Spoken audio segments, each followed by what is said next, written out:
Ahora mismo, mientras estás viendo esto, una batalla silenciosa está ocurriendo dentro de tus arterias. Y aquí está la verdad inquietante. La mayoría de las personas mayores han estado prestando atención al número equivocado durante gran parte de su vida. Durante décadas, los médicos nos dijeron que nos preocupáramos por el número inferior, la lectura diastólica, la que aparece tranquilamente debajo de la línea. Pero nueva evidencia científica ha cambiado por completo esa creencia. Un estudio a gran escala que siguió a más de 1,000,000 de adultos reveló que solo uno de estos números predice con precisión el riesgo de ataque cardíaco y derrame cerebral. El otro casi no tuvo impacto en personas mayores de 60 años. Estamos hablando de una diferencia que puede significar literalmente la vida o la muerte. Sin embargo, esta información permaneció oculta en revistas médicas mientras millones de adultos mayores seguían concentrándose en la medición equivocada. Lo que hace esto aún más preocupante es que el número peligroso no solamente con la edad se comporta de manera muy diferente en las personas mayores que en los adultos jóvenes. Después de los 60 años, tus arterias pasan por cambios que modifican todas las reglas. Una lectura que no significaba mucho a los 40 puede convertirse en una señal de advertencia seria a los 70. Aún así, la mayoría de las personas nunca fue informada sobre esta diferencia clave. Se miden la presión arterial, ven dos números, y no saben que merece realmente su atención. Esta confusión no es solo incómoda, es peligrosa. Cuando te enfocas en el número incorrecto, puedes sentir tranquilo cuando en realidad estás en riesgos serios. Pero presta atención a lo que los investigadores descubrieron después. Un importante estudio de 2019, publicado en una de las revistas médicas más respetadas del mundo, analizó 36 millones de lecturas de presión arterial. Sí, 36 millones. Lo que encontraron sobre el número superior obligó a reescribir las guías médicas. Los resultados fueron tan claros que las principales organizaciones de salud tuvieron que actualizar sus recomendaciones. Este único hallazgo explica por qué tantas personas mayores, con lecturas aparentemente normales, seguían sufriendo eventos cardiovasculares.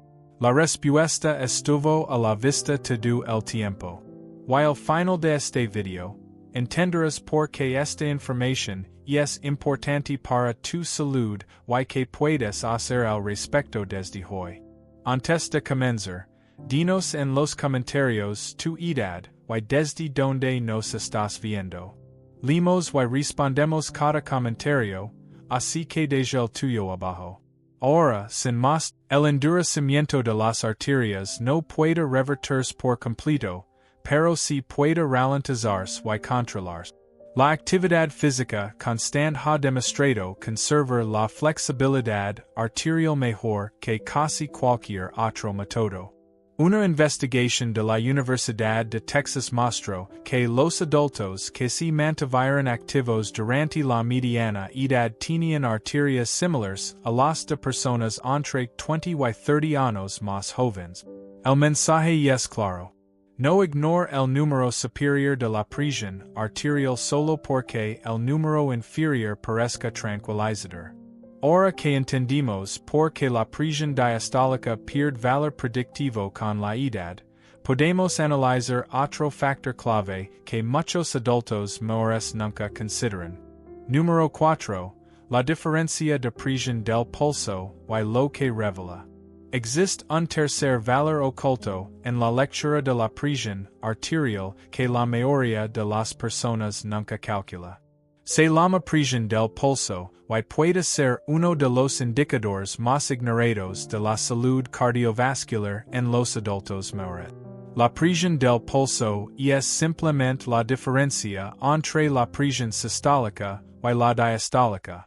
Si su presión arterial es 140/80, su presión del pulso es 60.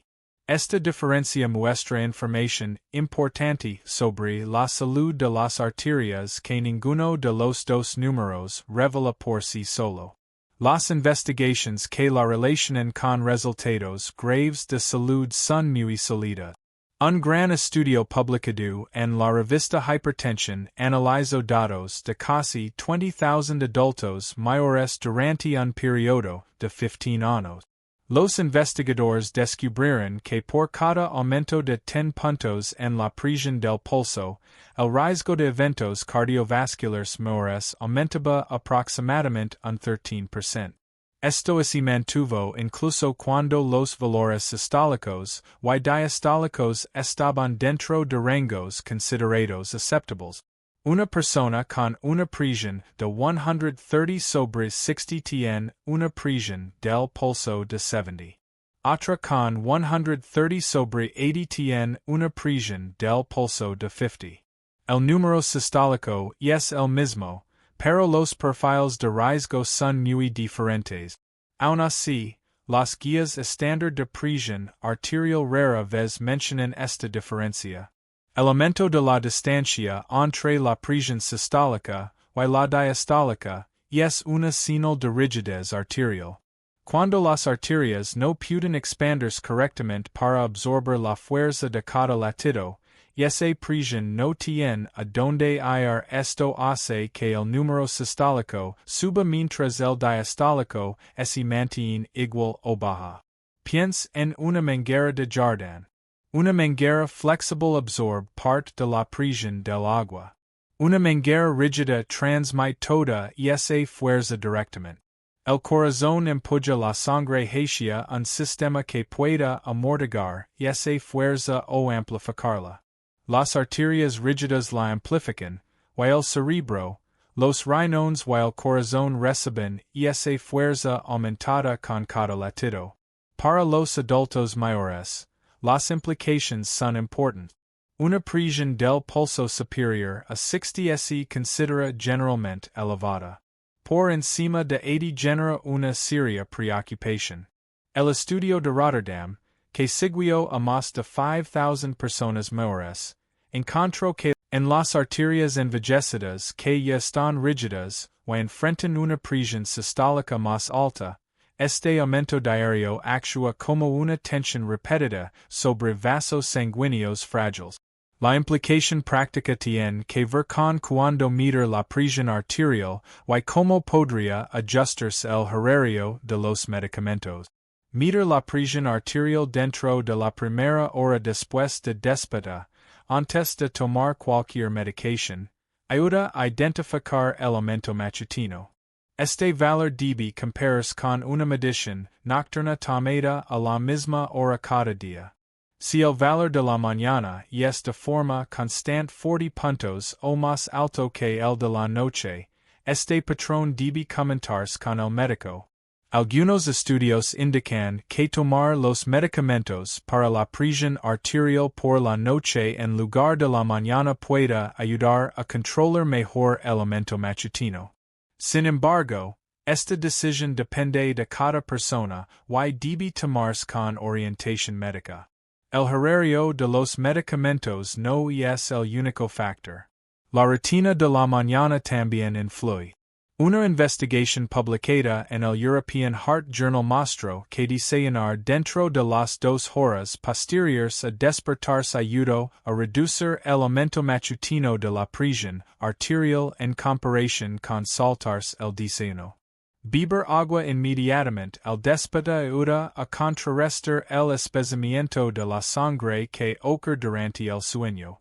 El movimiento suave antes de levantarse, como rotaciones de tobillos o estiramientos ligeros de piernas, activa la circulación de forma gradual e evita el aumento brusco que se produce al ponerse de pie de repente. Estas acciones son simples, no cuestan nada y solo toman unos minutos, pero muchos adultos mayores nunca reciben información sobre sus posibles efectos protectores.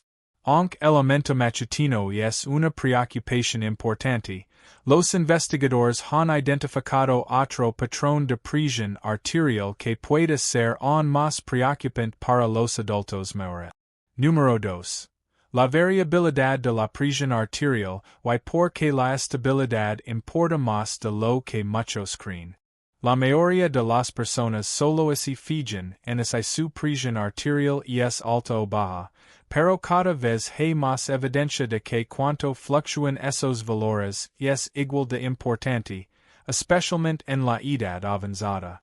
La variabilidad de la presión arterial se refiere a cómo cambian las lecturas de un día a otro, de una semana a otra o de una visita médica a otra. Las investigaciones sobre este tema han producido resultados que cambian la forma tradicional de ver el control de la presión arterial. Un análisis importante publicado en The Lancet Neurology revisó datos de más de 77,000 pacientes en varios estudios. Los resultados fueron claros. Las personas con alta variabilidad de la presión sistólica entre visitas tenían un 65% más de riesgo de sufrir un derrame cerebral en comparación con quienes mantenían lecturas estables, incluso cuando el promedio de presión arterial era similar. Esto significa que dos personas con el mismo promedio anual de presión arterial pueden tener riesgos de derrame muy diferentes solo por la forma en que sus lecturas fluctúan. La estabilidad resultó ser un factor protector por sí misma, independiente de los valores promedio. La conexión parece estar relacionada con el estrés repetido sobre las paredes arteriales. Los grandes cambios en la presión arterial obligan a los vasos sanguíneos a pasar por ciclos constantes de estiramiento y relajación. Con el tiempo, este estrés mecánico repetido daña la capa interna sensible de las arterias. Las placas y la evidencia que respalda su importancia es abrumadora, consistente en numerosos estudios y concluyente, dejando poco espacio para el debate científico. Para los adultos mayores, la presión arterial sistólica es el número más crítico, y controlarla de manera efectiva puede extender la vida de forma significativa. El ensayo Sprint, publicado en el New England Journal of Medicine, asignó al azar a más de 9,000 adultos con presión arterial elevada a dos metas de tratamiento diferentes. Un grupo buscaba una presión sistólica por debajo de 140, mientras que el otro apuntaba a menos de 120. El estudio se detuvo antes de tiempo debido a los resultados tan importantes. El grupo que buscaba la presión sistólica más baja tuvo un 25% menos de eventos cardiovasculares y un 27% menos de muertes por cualquier causa. Estas diferencias fueron significativas.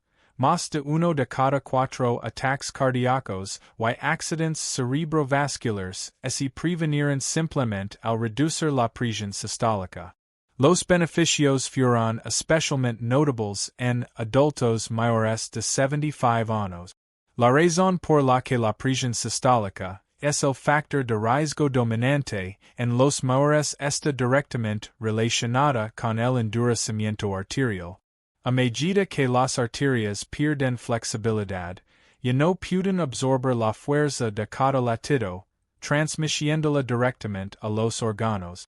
Cada latido envía una onda de presión por los vasos rígidos hacia el cerebro, los riñones y el corazón. Con el tiempo, esta tensión repetida provoca enfermedad de los pequeños vasos, contribuye al deterioro cognitivo, acelera el daño renal y favorece la insuficiencia cardíaca. En cambio, la presión diastólica, que ocurre durante la fase de relajación del corazón, tiene mucho menos impacto mecánico en un sistema arterial envejecido. Un análisis de 36 millones de lecturas de presión arterial de Kaiser permanente confirmó esta relación con una fuerza estadística sin precedente. Los investigadores examinaron resultados en distintos grupos de edad, encontrarán que la presión sistólica predice fuertemente eventos cardiovasculares en personas mayores de 50 años. Cada aumento de 20 puntos por encima de lo normal duplicaba aproximadamente el riesgo de muerte por enfermedad cardíaca o accidente cerebrovascular. Este efecto fue consistente y dependiente de la dosis. Mayor presión sistólica siempre significaba mayor riesgo, sin un umbral seguro, y fuera a 130, 140, 150 o más. La idea de una presión sistólica aceptable en adultos mayores ha sido definitivamente refutada. Controlar eficazmente la presión sistólica requiere un enfoque integral. Reducir la ingesta de sodio aporta beneficios importantes. La dieta DASH, que enfatiza frutas, verduras, granos enteros y lácteos bajos en grasa mientras limita la sal, puede reducir la presión sistólica entre 8 y 14 puntos en muchas personas. El ejercicio aeróbico regular también ayuda, disminuyendo la presión sistólica entre 5 y 8 puntos según meta-análisis de estudios de ejercicio. Para quienes tienen sobrepeso, perder peso reduce la presión sistólica aproximadamente un punto por kilogramo perdido. Limitar el alcohol, manjar el esters y dormir lo suficiente añaden beneficios adicionales que se suman con el tiempo. El uso de medicación sigue siendo esencial cuando los cambios en el estilo de vida no son suficientes. La evidencia respalda fuertemente tratar la hipertensión sistólica aislada en adultos mayores, en lugar de adoptar la estrategia de esperar y ver. Varias clases de fármacos reducen eficazmente la presión sistólica, incluidos los diuréticos tiazídicos, bloqueadores de los canales de calcio, inhibidores de la ECA y bloqueadores de los receptores de angiotensina. A menudo, la combinación de medicamentos en dosis adecuadas funciona mejor que un solo fármaco. El objetivo es alcanzar los niveles meta, no conformarse con lecturas parcialmente controladas. Colabora con tu médico para establecer una meta sistólica específica según tu estado de salud y perseguirla de manera activa. Reconocer que el número de presión arterial importa más puede ser uno de los conocimientos de salud más valiosos que obtengas este año. La ciencia identifica claramente la presión sistólica como el principal factor de riesgo para eventos cardiovasculares en adultos mayores. Sin embargo, comprender el panorama completo incluye saber cómo la presión diastólica pierde valor predictivo con la edad, monitorear la presión del pulso, notar los picos matutinos y minimizar la variabilidad diaria. Todos estos factores combinados brindan un panorama más preciso del riesgo cardiovascular que cualquier lectura individual. La buena noticia es que ahora tienes un conocimiento que muchas personas nunca reciben. Comprendes por qué tu médico debe enfocarse en ese número superior, por qué las mediciones matutinas son importantes y por qué la consistencia de las lecturas importa tanto como los promedios. Esta información te permite hablar de manera más informada sobre tu cuidado y tomar medidas que realmente reduzcan el riesgo. El manejo de la presión arterial en adultos mayores no se trata de alcanzar números perfectos. Se trata de saber qué números importan, identificar patrones significativos y aplicar intervenciones que protegen tu corazón y cerebro.